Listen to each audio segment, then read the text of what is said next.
सास के शहरी अंदाज। निधि को विकास से प्यार तो था, पर वो शादी करके उसके साथ गांव में नहीं बसना चाहती थी। मुझे गांव अच्छा लगता है, पर दिक्कत यही है कि मैं वहां रह नहीं पाऊंगी। मुझे वहां के माहौल के बारे में कुछ भी नहीं पता है।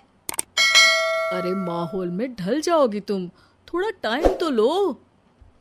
और विकास गांव में ही रह के ऑर्गेनिक खेती करता है, इतना अलग काम है। और यहाँ शहर में क्या है, कितना प्रदूषण और भीड़ है यहाँ। पर विकास यहाँ आके भी तो खेती कर सकते हैं ना। अरे शहर में एक प्लॉट लेने में जिंदगी भर की कमाई चली जाती है, खेत कैसे लोगे? सोच ले निधि, विकास गांव का है, वहीं उसका काम भी है। तेरे पास कोई नौकरी भी नहीं है, ना ही तुझे कभी काम करना था। उफ़ो, मुझे कुछ समझ में नहीं आ रहा, मुझे अकेला छोड़ दो। उसी दिन निधि विकास से मिलती है। यार, मेरे सारे दोस्त यही हैं। अरे दोस्त तो गांव में भी बन सकते हैं ना निधि। गांव के लोगों से कैसे दोस्ती कर पाऊंगी? मैं भी तो गांव का हूँ, मुझसे प्यार हो सकता है तो वहां के लोगों से दोस्ती भी हो ही सकती है ना। अरे यार, कंफ्यूजन है बहुत। सोच लो निधि, शादी के मंडप पे छोड़ के मत जाना, वरना दोनों के परिवार की नाक कट जाएगी। अभी बोल दो, पत्रिका नहीं छपाते हैं। निधि के पास तो कोई चारा नहीं बचा। वो विकास से इतना प्यार करती है कि उसे छोड़ भी नहीं सकती। वो विकास के लिए गांव में शादी करके बसने को तैयार हो जाती है। जल्द ही दोनों की शादी हो जाती है।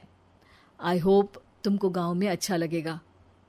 मुझे पता है गांव में और शहर में अंतर क्या है, वहाँ के लोगों की सोच में अंतर है। मुझे पता है कि कैसा लगेगा मुझे। तुम ये बिना देखे किसी चीज के बारे में कुछ भी सोचने की आदत छोड़ दो ना। निधि ने उस वक्त तो कुछ भी नहीं कहा, पर वो सोचती है कि सबको इस बात का एहसास तो करवाना ही पड़ेगा कि वो सही है। उसके दिमाग में एक तरकीब आई। उसने सोचा कि गांव के लोगों के लिए वो ऐसा काम करेगी कि आगे से उसे कोई किसी काम का बोलेगा ही नहीं। शादी के एक दिन बाद निधि की सास ने फरमाइश की। निधि बेटा, अपने हाथ से कुछ खाने का बना दे। बिल्कुल सासू माँ, थोड़ा सा रुकिए, अभी बनाती हूँ। ये सही मौका था निधि के पास ये बताने का कि गांव के लोगों और उसके रहन सहन में कितना अंतर है।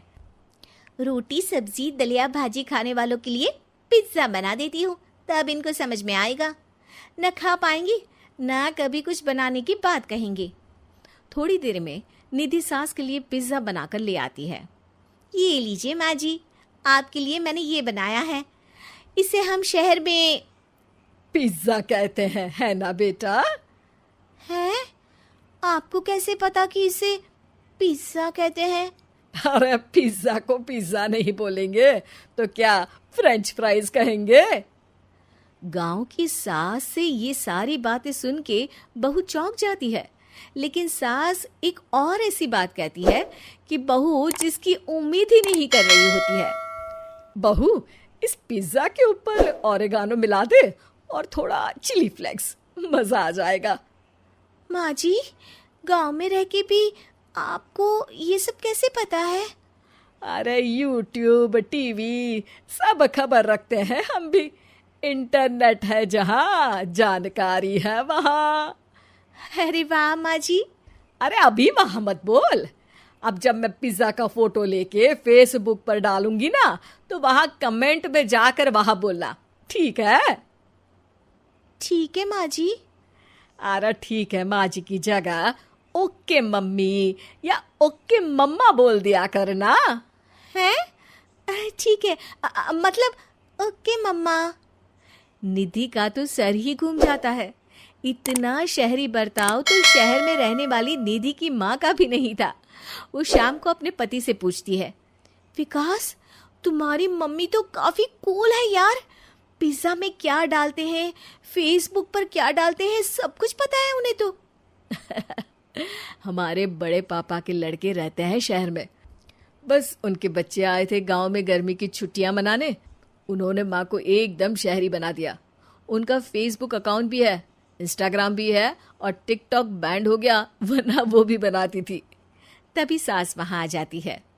अरे निधि, मैं तुझे टैग नहीं कर पा रही हूँ, जरा मेरी फ्रेंड रिक्वेस्ट एक्सेप्ट तो कर दे।